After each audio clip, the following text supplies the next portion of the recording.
This is definitely an attack. It will affect your child rearing. It will affect your education system. This is instructions for the teacher in the classroom to ask her or his students, how do people express their sexual feelings? What is abstinence? And here are some answers. Oral sex, masturbation, anal sex, massage, holding hands, touching each other's genitals, saying, I like you. And what they're doing is equating all these things. Saying, I like you is equal to anal sex. It is pornography. Men, especially on the house floor, did not want to look at. We couldn't show this on the television news, but yet we want our 4th grade children to be looking at this book. In the name of sexuality education, children are seeing obscene materials that have been ruled by Congress and by the Supreme Court impossible to show to children. An online CSE program for African youth called The World Starts With Me tells children that sexuality includes oral sex and masturbation. It then tells them it's their own choice if they want to lose their virginity. It shows children pictures of naked girls and boys in various stages of development, and then asks them to point out differences in their private parts. Parents likely will never know, as it is all done online away from home. They have elementary students as young as 9 years old. Then they teach them how to wear a condom. And they have this plastic genitalia, and they even have young girls. They're teaching them how to put a condom on a male genitalia and boys how to put a condom on a women's genitalia without the knowledge and consent of the parents. They're giving them handouts, negotiating sexual encounters with other students. For example, there are statements like this: can I take your shirt off? It makes me hot when you touch me here. Is it okay if I take my pants off? Where we in Latin America, we still have a lot of poverty. We have communities that don't have fresh water, that don't have electricity. Focus is completely shifted from basic needs. They get comprehensive sexual education without the consent of parents, taking and deconstructing also the family. My brother Luigi and I had an opportunity to go to the United Nations and give a speech on the UN floor. I told them how Planned Parenthood was passing out a booklet for HIV positive youth at the United Nations called Healthy, Happy, and Hot. This is for the kids who have AIDS. It teaches about sexual pleasure through masturbation, with same-sex partners, and even if you are drunk. This pamphlet called Healthy, Happy, and Hot tells young people that you have the right not to disclose your HIV status to a sexual partner if you're not comfortable. It also tells young people that are HIV positive that if they decide with their partner not to wear a condom, that's their decision. The World Health Organization standards for sexuality education in Europe actually suggest that children ages 0 to 4 should be given information about masturbation and given the right to explore their gender identities. For ages 4 to 6, children should be taught about same-sex relationships and respect for different norms regarding sexuality. The interests of organizations like UNFPA and IPPF is to get parents out of the picture and to radicalize and sexualize children. UNFPA has tried to convince my country to change our positions on issues such as reproductive rights and comprehensive sexuality education. Madam Chair, does the UNFPA think it can do this because Nauru is the smallest member state of the United Nations? The Nigerian government was actually told by the Western countries that if they do not give in, that they will be denied foreign aid.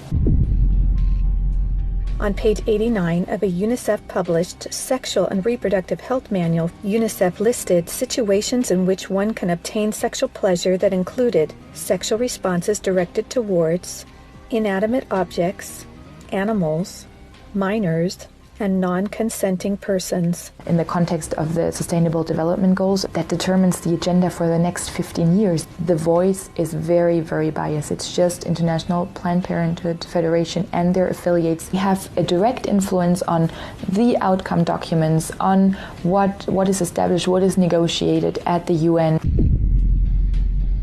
Some of the objectives of the UNESCO Sexuality Education Guidelines include teaching children at age 9 about sexual stimulation and the definition and function of orgasm, and at age 15, that both men and women can receive sexual pleasure with a partner of the same or opposite sex. The It's All One curriculum, also promoted by International Planned Parenthood, reveals the multiple manipulative tactics used to indoctrinate and sexualize children through CSE. Like other CSE programs, It's All One claims, among other things, to be evidence-based, comprehensive, human rights, gender-sensitive, and culturally appropriate education that will increase young people's responsible decision-making, to reduce adolescent rates of pregnancy and sexually transmitted infections, including HIV. It's All One, however, like most CSE programs, is really just cleverly disguised abortion rights, sexual pleasure education, masquerading as human rights, gender, and sexual and reproductive health education.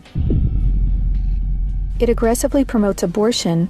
With over 112 references to abortion, It's All One has an obsessive focus on sexual pleasure, mentioning sexual pleasure 62 times.